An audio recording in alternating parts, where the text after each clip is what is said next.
Vocês a palavra de Deus, palavra que Deus colocou no meu coração, que está em 2 Samuel, capítulo 12, verso 7, vamos ler até o verso de número 14. Vamos ler um pedaço da história de Davi. Diz o texto: então Natã disse a Davi: esse homem é você.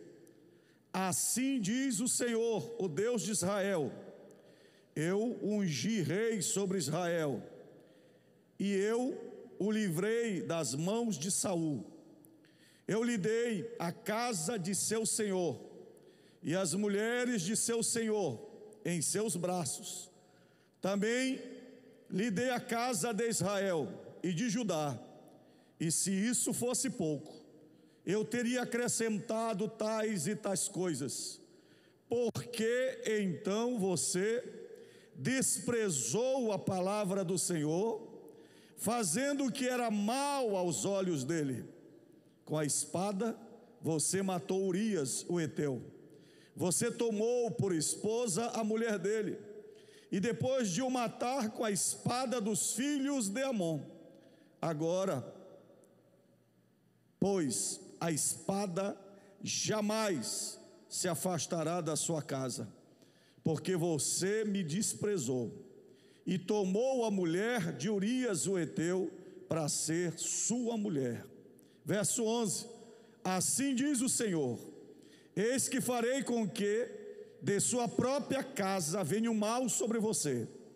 Tomarei as suas mulheres à sua própria vista e as darei a outro homem, que se deitará com elas em plena luz do dia, porque você o fez em segredo, mas eu farei isso diante de todo Israel, em plena luz do dia. Verso 13: então Davi disse a Natã: pequei contra o Senhor.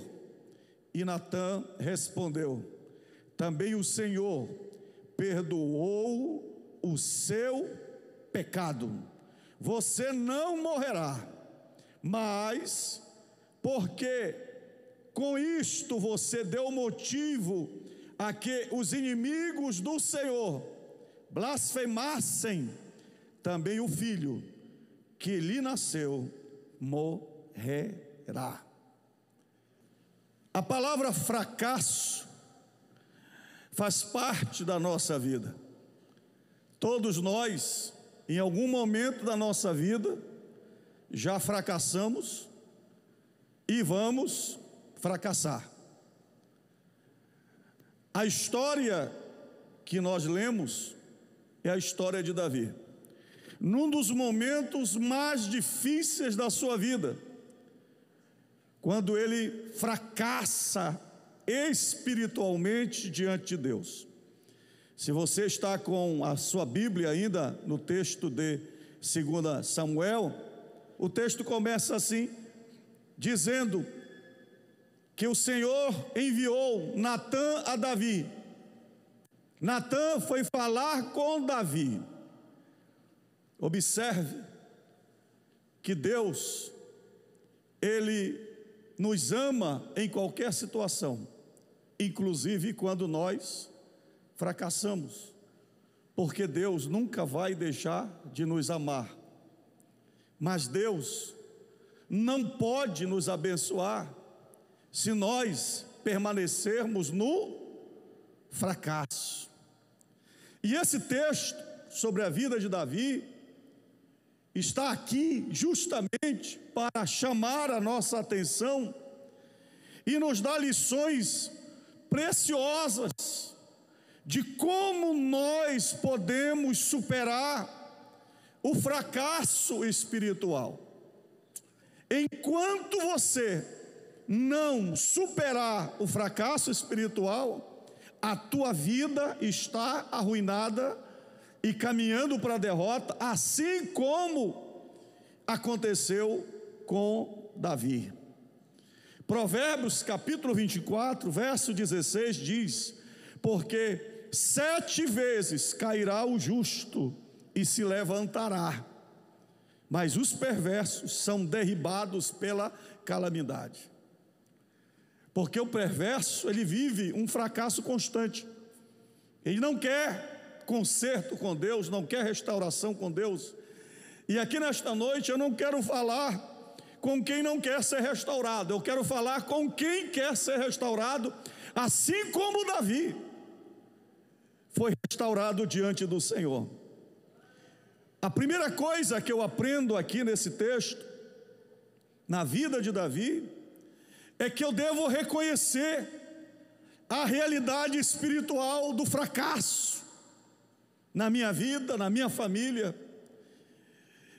E isso implica em reconhecer que, semelhante a Davi, todos nós estamos sujeitos ao fracasso.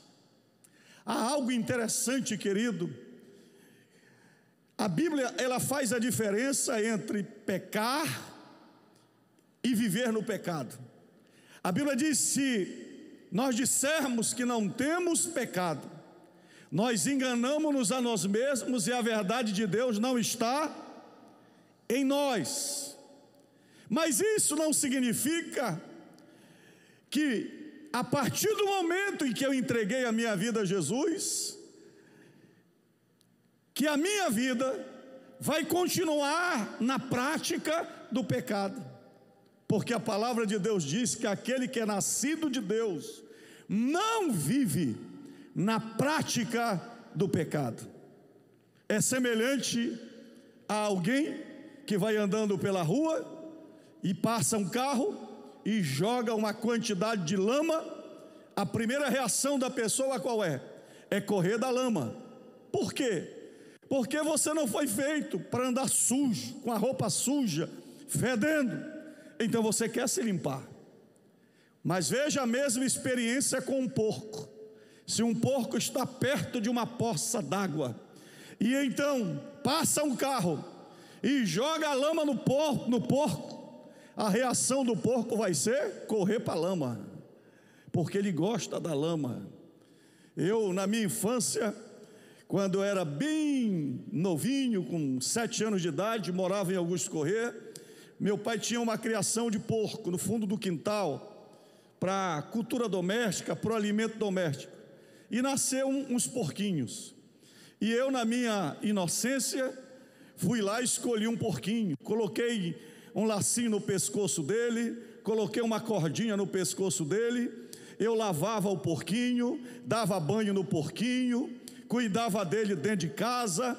E aí o papai disse para mim: não vai dar certo, porque ele é um porco. Ele é um porco. Ele vai querer a mãe dele, ele vai querer o quintal. Não vai dar certo. Mas eu insisti e o meu pai deixou. Um dia eu fui para a escola, quando voltei, o meu porquinho sumiu. E eu procurei em todos os cômodos da casa, corri para achar o porco e não achei o porquinho. E eu perguntei, já aborrecido: quem pegou o meu porquinho? E aí o papai disse: ó, vai olhar lá no chiqueiro. Ele deve estar lá no chiqueiro. E eu, quando eu fui lá, para minha decepção, o porquinho estava curtindo lá numa boa, a lama, o lacinho todo encardido, o talquinho que eu passava no porquinho. Porque é a natureza do fracasso, do pecado, da lama. A Bíblia diz que o salário do pecado é a morte espiritual. Todos pecaram e destituídos estão da glória de Deus. E quando nós estamos afastados de Deus, que não conhecemos a Deus, nós temos uma natureza que é atraída pelo pecado, por tudo aquilo que é contrário à vontade de Deus.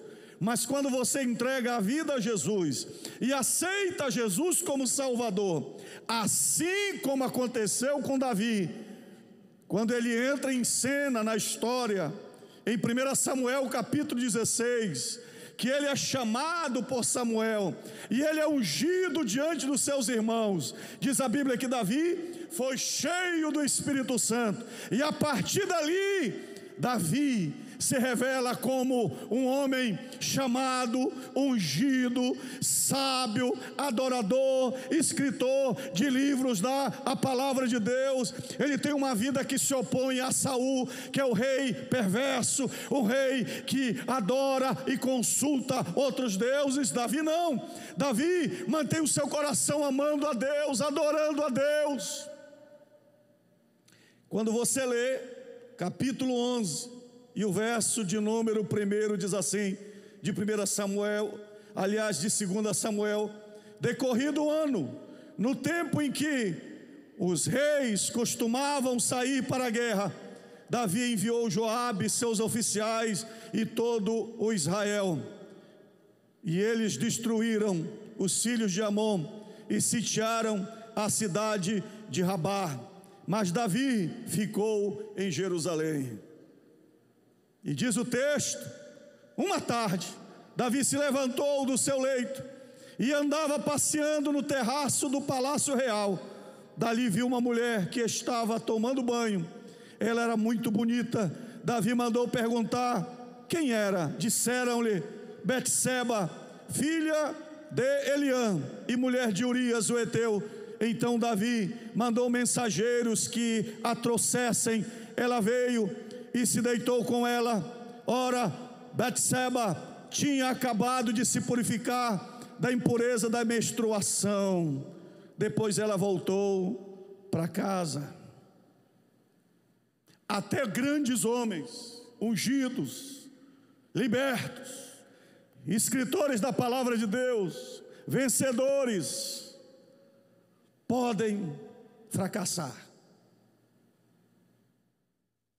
Observe que aqui é Davi. E sabe, queridos, quando a palavra de Deus escreve isto, ela diz para nós: quem está em pé, olhe e não caia. Porque Satanás, o nosso adversário, ele anda buscando uma oportunidade, uma fragilidade para nos tentar. Satanás sabe qual é a área vulnerável da tua vida, e todos nós temos uma. Ou é a área financeira, o cara gosta muito de dinheiro. Ou é a área do orgulho, o cara gosta de ser bajulado. Ou é a área da amargura, fala mal dos outros, fofoqueiro. Então Satanás sempre vai colocar uma fofoquinha no teu ouvido para você espalhar. Mas pode ser a área sexual. Todos nós temos uma área frágil, e Satanás sabe. Sabe o que é tentação? Tentação é Satanás investir na tua fragilidade. Ele sabe aonde você é frágil, e ele vai trabalhar lá para te derrotar. E observe uma coisa: no momento em que Davi é tentado, ele não é tentado no período de crise, de prova, não. Ele é rei, seu reinado já está estável, ele já venceu quase todos os outros reis mais fortes, ele já está em Jerusalém, ele já é um rei sólido diante das 12 tribos de Israel. O seu exército está vencendo os amonitas, Joabe está lá lutando, e ele já se sente no direito de não ir mais batalhar. E o texto diz: era um período em que os reis saíam para guerrear, mas Davi diz: já sou demais, já sou o cara, já sou o melhor. E o diabo diz: chegou a hora de nós passarmos a perna. Então todos nós, semelhantes a Davi, estamos sujeitos ao fracasso. E sabe quando você está mais perto do fracasso? É quando você se sente seguro, quando você não ora mais, quando você não pensa mais em batalha espiritual, quando você se sente no direito de julgar a vida dos outros, quando você já enxerga e vê os outros como subespirituais, e você se sente invulnerável, você está perto de cair, se não caiu. Eu fico imaginando que no caso de Davi, ele não cai quando peca com Betseba. O adultério de Davi é apenas uma consequência do fracasso, porque ele já tinha caído espiritualmente. Segunda coisa que a gente tem que aprender é que todo fracasso é degenerativo. Todo fracasso é degenerativo, nunca para. É tipo uma pele que pegou uma impige, se você não tratar, vai ser toda tomada. Tipo alguém que pega a lepra, hanseníase, é tipo um câncer no teu corpo. Começa com um pequeno módulo, se você não tratar, se você não fizer todo o processo, aquilo vai evoluir, porque todo o processo de fracasso é degenerativo. Se você ler o verso de número 9, por favor, do capítulo 12, Natã o confronta e diz assim: por que então você desprezou a palavra do Senhor, fazendo o que era mal aos olhos dele? Você começa a fracassar quando você não se importa com aquilo que é mal aos olhos de Deus.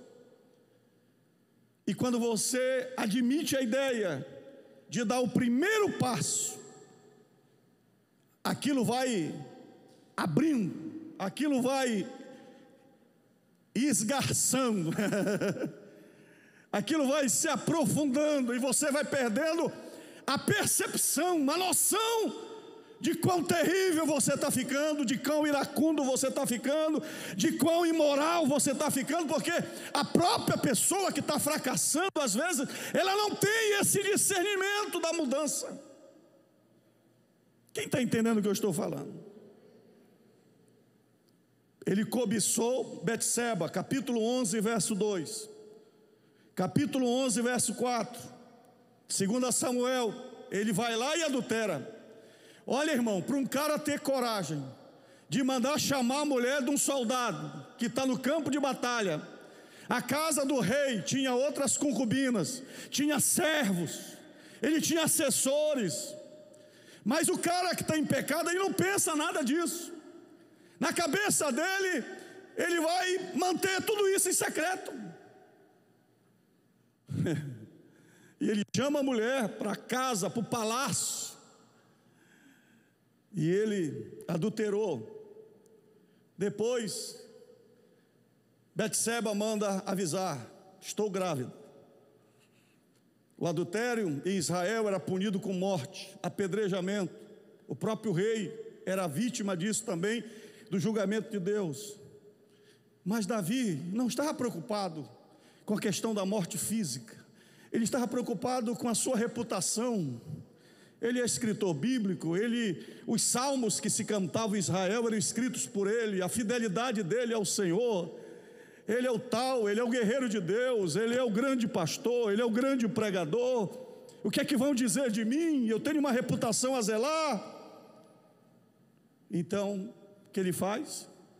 Eu preciso que o pai do menino assuma esse menino que eu não quero, não vou admitir que é meu. Ele comete um outro pecado. Leia o capítulo 11, verso 6 de 2 Samuel. Ele coloca o seu comandante na armação, chamado Joabe, e isso vai dar um problemão para Davi, porque quando um cara em pecado faz conluio com outro que está em pecado, você vai ficar na mão desse cara. E Joabe, que é o comandante, recebe das próprias mãos de Davi um bilhete: manda para mim Urias. No primeiro momento ele não fala nada, porque que ele queria Urias. Urias vem, e quando Urias chega, ele fala para Urias: vai para a tua casa, eu quero te dar um presente, você é um excelente soldado, eu vou te dar aí 3 dias de nova lua de mel. E Urias não vai para sua casa. Urias fica deitado na porta do palácio e alguém avisa a Davi, dizendo: olha, o Urias não foi. E ele chama Urias e diz: por que você não foi para sua casa? Ele disse: eu não posso, a arca do Senhor, o povo de Deus mora em tendas, nós estamos em batalha, é tempo de batalha, de guerra, como é que eu vou para casa descansar, enquanto que o exército de Deus está correndo risco lá na guerra contra os amonitas? Não posso ir. E ele disse: então fica amanhã mais um dia. E no outro dia ele embebedou Urias. Diz o texto que ele embebedou Urias, levou ele para o palácio, tomou vinho com ele. Diz o texto: embebedou Urias. Está escrito, pode ler o texto. Mas mesmo assim Urias não foi para casa. Então no outro dia ele escreve um bilhete. Está na Bíblia o bilhete que ele escreveu. Como é que um homem que tem um chamado, que tem um propósito, que é usado por Deus, consegue chegar a um nível tão baixo espiritualmente? Para você ver como o processo da degeneração espiritual, através do fracasso, é muito grande, se ela não for detida. E diz o texto que no bilhete, Davi escreveu o seguinte, verso de número 14, do capítulo 11, 2 Samuel: pela manhã escreveu uma carta a Joabe e a mandou por Urias, o pobre Urias, e leva a sua própria sentença de morte. Na carta escreveu o seguinte: ponham Urias na linha de frente, onde o combate for mais intenso, depois deixem-no sozinho para que seja ferido e morra. Já imaginou você receber uma carta? Você é um comandante de um exército, você tem admiração pelo seu rei, seu rei é escritor da palavra de Deus, é o vencedor, é o grande líder de Israel, e você recebe uma carta do seu líder admirado, dizendo: ponha esse cidadão na frente de batalha para que morra. E diz o texto que Urias morreu. A degeneração espiritual leva Davi a praticar um homicídio. Agora, escute uma coisa: ninguém pode esconder o seu fracasso de Deus. Você pode esconder da sua mulher, você pode esconder do seu filho, você pode esconder do seu patrão, você pode esconder do pastor, você pode esconder de um detetive, mas você jamais conseguirá esconder o seu fracasso de Deus. O profeta Natã está lá orando a Deus. De repente vem a mensagem, capítulo 12, verso 1: o Senhor enviou Natã a Davi. Natã foi falar com Davi e lhe disse, veja o verso de número 7: então Natã disse a Davi: esse homem é você.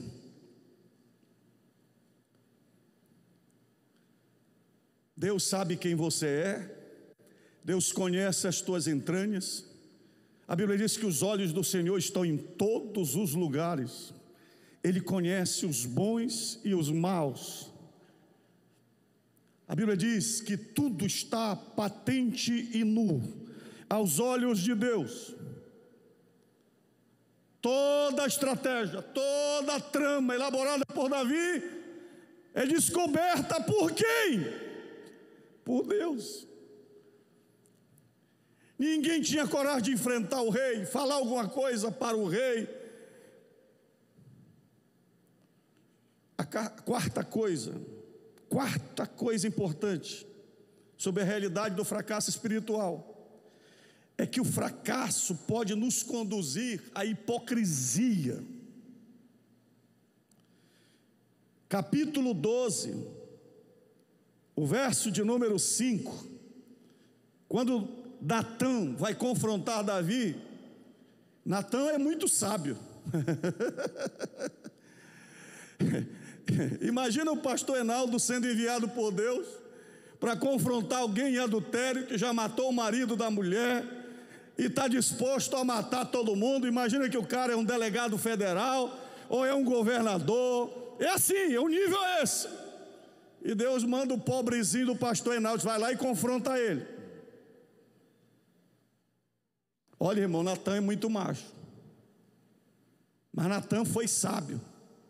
Natã foi lá e contou uma história para ele, porque o pecado nos torna insensível, o pecado nos torna hipócrita, e uma das formas da hipocrisia religiosa é a gente acusar o outro.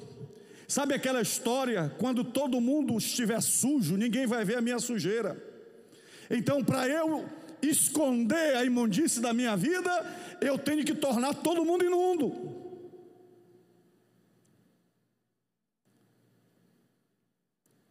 E uma das formas da hipocrisia é você se blindar, inventando mentiras, usando máscaras. E Davi é um adúltero, é um homicida. Ele não tem mais o Espírito de Deus, ele não tem mais a unção de Deus sobre ele, mas a coroa permanece na cabeça, o cetro continua na mão. E Natã vai lá, e quando entra no palácio, diz: rei, quero ter uma conversinha particular com o senhor, só com o senhor. E ele disse: tinha um cara que tinha muitas ovelhas, e ele recebeu um visitante. Está dito isso no capítulo 12, verso 1 em diante. Chegou um visitante, mas ele não quis matar nenhuma das ovelhinhas dele. E ele olhou que no terreno do lado tinha um pobrezinho que só tinha uma ovelha. Ele foi lá, matou a ovelhinha do cara, a única que ele tinha. O rei se levanta na fúria e diz: temos que fazer justiça. Quem é o cara? Quem é ele? Vamos acabar com ele, vamos matar ele. Às vezes tem isso na igreja, não tem? A irmã cortou o cabelo, tira ela. A irmã não veio do jeito que eu quero, elimina ela. O irmão está com uma falhazinha, disciplina ele. Por quê? Porque eu estou pior do que ele. Mas é melhor ele queimar ele do que eu, porque enquanto eu estiver matando os outros, ninguém olha para mim. Mas Natã olha para ele e diz: és tu, tu és o injusto, tu és o assassino, tu és o homicida.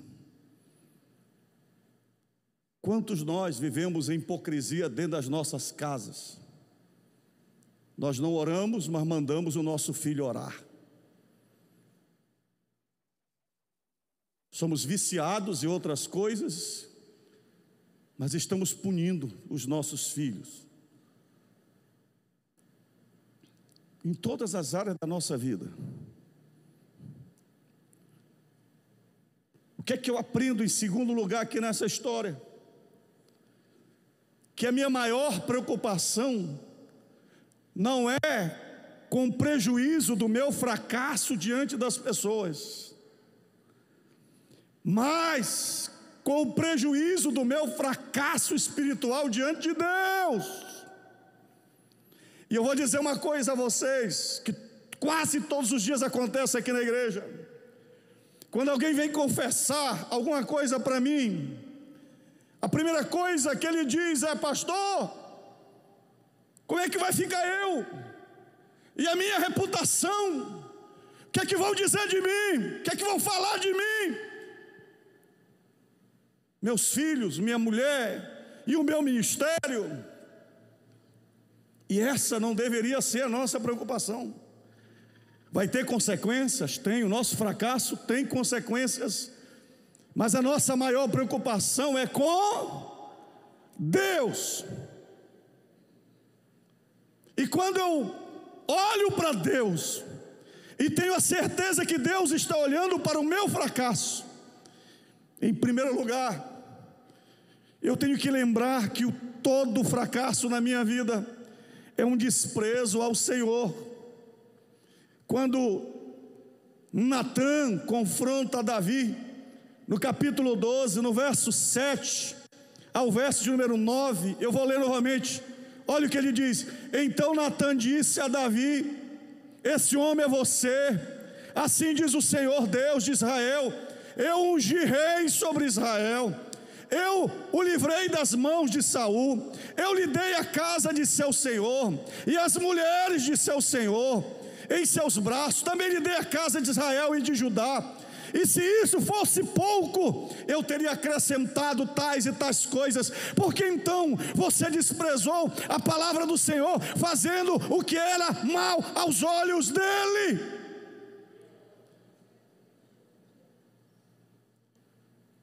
Deus está dizendo: você não era nada, eu te dei um nome. Você não tinha nada, eu te dei dons, te dei talento, te ensinei a tocar instrumento, te ensinei a pregar, te dei uma casa, te dei um carro, te dei filhos. E você acha que isso era pouco, virou as costas para tudo isso, esqueceu o teu chamado, o propósito na tua vida. Todo fracasso na minha vida é uma decepção à pessoa que mais me ama e mais investe na minha vida. Todo pecado que eu pratico, que eu cometo, antes de ofender a minha mulher, quando você adultera, antes de você ofender a sua mulher, você está ofendendo primeiramente a Deus. Foi isso que José falou para a mulher de Potifar, quando ela agarrou em Davi, queria que José se deitasse com ela. O que foi que José falou para ela? Como é que eu pecaria contra o meu Deus? Ele estava só no Egito, ele foi vendido pelos seus irmãos, ele teria todas as justificativas e poderia se vitimizar, e ele poderia: estou aqui mesmo sozinho, largado, não tem ninguém por mim. Não! Ele disse: eu tenho Deus, a minha vida pertence a Deus, Ele tem um propósito na minha vida, eu não posso pecar. Por que você não pode pecar? Porque tua mulher vai saber? Porque teu pastor vai saber?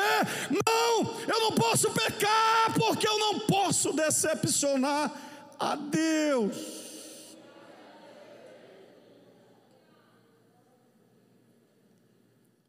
Quem era Davi? Um pastorzinho de ovelhas. Deus o tirou, colocou no trono, e Deus se sente traído. Quem está entendendo? Levante as suas mãos, diga: Deus investiu tudo em mim, o melhor que Ele tinha, Ele colocou na minha vida.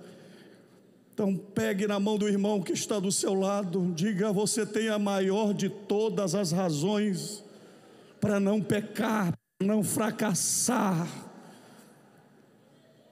porque você não pode decepcionar a Deus. Agrada-te do Senhor, agrada-te do Senhor, agrada-te do Senhor, agrada-te do Senhor, agrada-te do Senhor, e Ele satisfará os desejos do teu coração. Pastor, eu vou transar com outra mulher porque minha mulher não transa mais comigo. Isso não é justificativa. Tu tem um pacto maior.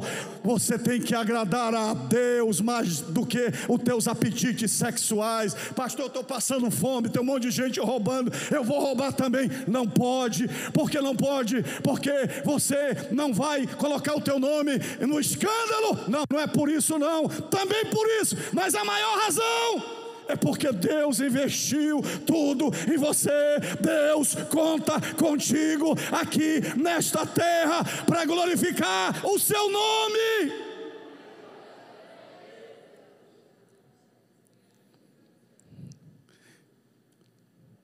O fracasso, ele traz o juízo divino para a minha vida, família e ministério. Todo pecado tem consequência. Perdoar, Deus perdoa, mas Deus não tira as consequências. Melhor é não pecar. 2 Samuel, capítulo 12, verso 10 e o verso 13.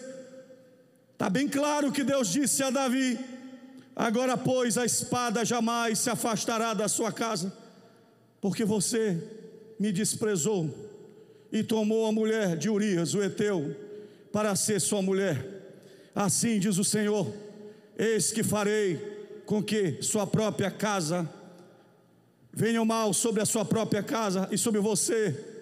Tomarei as suas mulheres à sua própria vista e as darei a outro homem, que se deitará com elas em plena luz do dia, porque você fez em segredo, mas eu farei isto diante de todo o Israel e em plena luz do dia. Eu sempre falo aqui para os irmãos: não se meta na tribulação de ninguém. Ore, ajude, leve cesta básica, dê um pouco de água, ore, apoie, chore junto, interceda por ele, mas não abra a boca para dizer: Senhor, isso é injusto que tu estás fazendo com Davi, Senhor. Não te meta.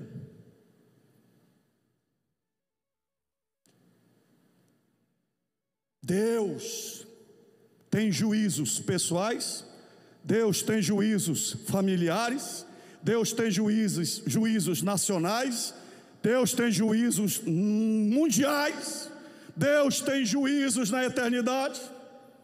E aqui Deus não está falando de eternidade para Davi, não. Deus não está dizendo tu vai para o inferno.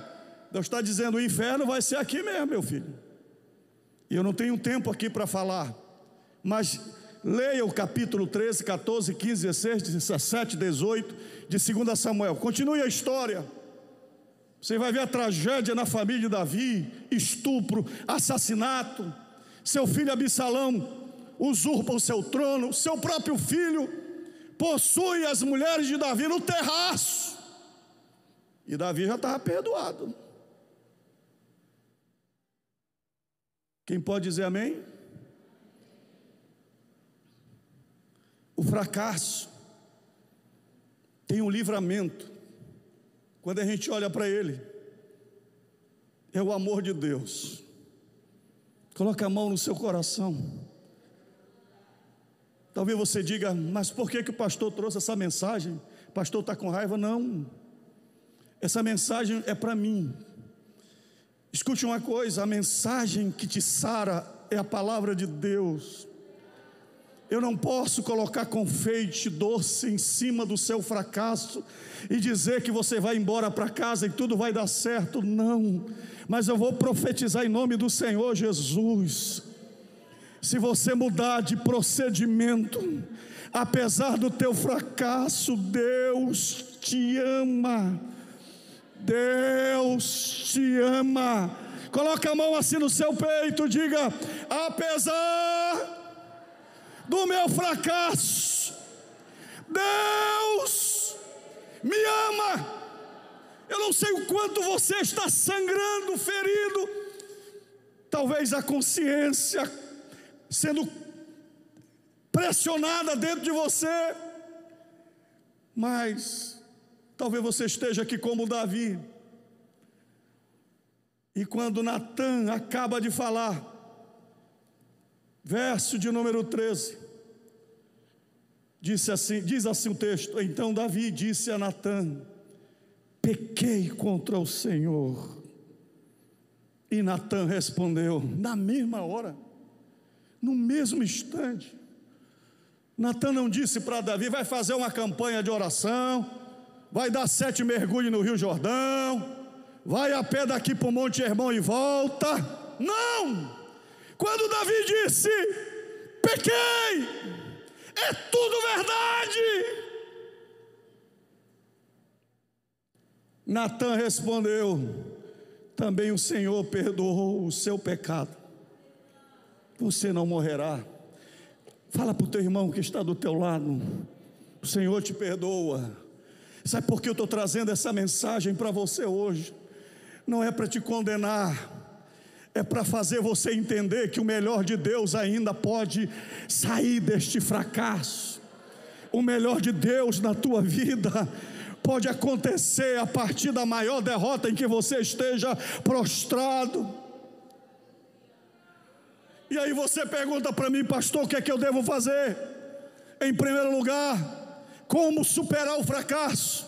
Em primeiro lugar, assuma a sua responsabilidade diante de Deus pelo seu fracasso. Davi disse: pequei contra o Senhor. Ele não disse: Betseba era muito gostosa, não deu para resistir. Marido dela não cuidava bem dela, por isso que eu entrei na história. Não, ele nem toca no nome de ninguém. Ele disse: o lascado sou eu mesmo, eu pequei. Ele assume a sua responsabilidade. Sabe, um dos salmos que foi escrito por Davi, que é o Salmo 51, é o Salmo do perdão. Ele escreveu quando faz essa retratação com Deus. Salmo 51, não vou ler todo o Salmo, o verso 1 ele diz: compadece-te de mim, ó Deus, compadece-te de mim, ó Deus, segundo a tua benignidade e segundo a multidão das tuas misericórdias, apaga as minhas transgressões, lava-me completamente da minha iniquidade e purifica-me do meu pecado, pois eu conheço as minhas transgressões e o meu pecado está sempre diante de mim. Pequei contra ti somente, e fiz o que é mal aos teus olhos, de maneira que serás tido por justo no teu julgar e puro no teu julgar. Eu nasci na iniquidade e em pecado me concebeu a minha mãe. Fale para Deus. A Bíblia diz que quem confessa e deixa alcançará misericórdia. Arrependa-se. Davi se arrependeu. Ele estava dentro do lamaçal, mas disse: Deus, eu quero sair. Escute, arrepender-se não é chorar. O choro pode vir em forma de lágrimas, você pode soluçar, mas arrependimento não é choro. Arrependimento é mudança de atitude, é mudança de comportamento, é mudança de mentalidade. É você dizer para Deus: mulher casada de outro homem nunca mais, homicídio nunca mais, fumar, me drogar e viver as propostas de Satanás nunca mais, me prostituir nunca mais. Eu quero viver a tua vontade, Senhor. Terceiro lugar, esse é o mais dolorido: renda-se ao tratamento de Deus para te restaurar do fracasso. Capítulo 12 do texto que nós estávamos lendo, verso de número 14 em diante. Aí vem a prova dolorida de Deus. Deus fala para Davi: mas porque com isto você deu motivo para que os inimigos do Senhor blasfemassem, também o filho que lhe nasceu morrerá. E o filho que Davi teve com Betseba morreu. Escute bem, eu não estou dizendo que todo filho que nasceu de adultério vai morrer, e nem estou dizendo que todo filho que nasceu de adultério ou fora de um relacionamento normal, a criança não será abençoada por Deus. Poderia passar aqui contando casos tremendos de crianças que são transformadas por Deus, porque a alma do pai é minha, a alma do filho é minha, diz o Senhor. E a criança não tem nada a ver com a história, mas porque Deus levou o filho que nasceu desse relacionamento entre Davi e Betseba, porque era o tratamento que Deus queria fazer com Davi. Davi orou. Se você ler o texto todo, a partir do verso de número 15, Natã foi para sua casa e começou uma batalha entre Davi e Deus. Ele ora, ele jejua, os servos dele dizem: ele está doido, está maluco. Ele se jogou no chão e Davi não se levantava até que o menino morreu. E quando o menino morreu, eles disseram: olha, se ele já estava maluco antes do menino morrer, quem é o doido para dizer para ele que o menino morreu? Mas quando vão e dizem para Davi: morreu o menino, sabe qual foi a reação de Davi? Ele tomou banho, escovou o dente, tirou a remela do olho, preparou uma refeição, comeu, e aí todo mundo ficou biruta lá em volta do palácio. E disseram: quem é o corajoso para perguntar para o rei, porque ele ficou mais doido ainda agora. E foram lá perguntar para o rei: nós não entendemos nada. Ele disse: muito simples, enquanto a criança estava viva, tinha esperança, mas se o Senhor decidiu levá-la, eu me conformo com a vontade de Deus. Deus tira o que Ele quer tirar, e Deus dá o que Ele quer dar. Quando você está sendo tratado por Deus no fracasso que você se meteu, você tem que se render ao tratamento de Deus e dizer: Senhor, eu aceito que o Senhor tire o que tem que tirar, e eu aceito que o Senhor refaça a minha vida de novo. Sabe o que eu acho lindo? É que você tem que crer que Deus, pelo seu infinito amor, renovará a sua vida e os teus sonhos, apesar do seu fracasso. Se você ler o texto, sabe o que aconteceu? Capítulo 12, verso 24. Depois que aquele menino morreu, aí sim, Davi e Betseba casaram. Ai, irmãos, isso aqui muita gente engole em seco, porque como é que pode Deus abençoar uma relação dessa? Mas Deus abençoou. Casou agora com Betseba, valendo, sobre a bênção de Deus. E diz o texto: então Davi consolou Betseba, sua mulher, teve relações com ela, e ela teve um filho, a quem Davi deu o nome de Salomão. E o Senhor o amou, e Davi o entregou nas mãos do profeta Natã, o mesmo profeta que foi e levou o juízo. Ele pegou o menino no braço e chamou de Jedidias, por causa do Senhor. Sabe quem foi Salomão? Quem foi Salomão? O maior rei da história. Eu quero profetizar para você que do teu fracasso Deus pode levantar um novo Salomão. Ninguém pode fugir da realidade do pecado, ninguém pode fugir da realidade que pode fracassar. E se você caiu e fracassou como Davi, a minha mensagem para você nesta noite é: Deus te restaura, Deus te perdoa, mas você precisa se humilhar e se prostrar diante dele e confessar os seus pecados e dizer: Deus, eu aceito o teu tratamento, e começa tudo de novo na minha vida. Mas eu quero orar por quem aqui precisa do perdão de Deus. Você que está na sua casa, ouvindo pelas mídias sociais, ou você que está aqui, se você precisa do perdão de Deus, não importa como está a sua vida, eu quero orar por você. Pai, pelo poder do teu nome, muitas pessoas estão aqui à frente, Senhor.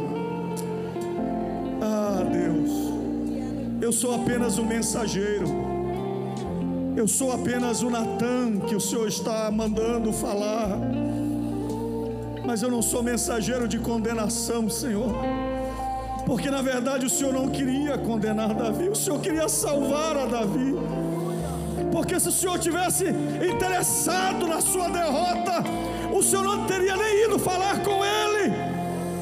Pai, há pessoas aqui, Senhor, que estão sangrando por dentro, com a consciência pesada, culpada, mas eu quero te pedir, Senhor, que ela ouça a tua voz, a mesma voz que Davi falou, ouviu de ti dizendo: o teu pecado está perdoado. Aceita o perdão do teu filho agora. Abra sua boca e diga para Deus: Deus, eu me arrependo, eu confesso. Confesse para Deus. Pecado tem nome, confessa para Deus, diga para Deus o que está martirizando o teu coração. Fale para Ele. Você que está em casa, você que está me ouvindo de qualquer lugar do Brasil, confesse agora. Volta-te para Deus. Senhor, eu declaro o teu perdão agora, que o nome seja escrito no livro da vida, avivado no livro da vida, que seja realizado o teu milagre, Senhor, em nome de Jesus. em nome de Jesus, em nome de Jesus.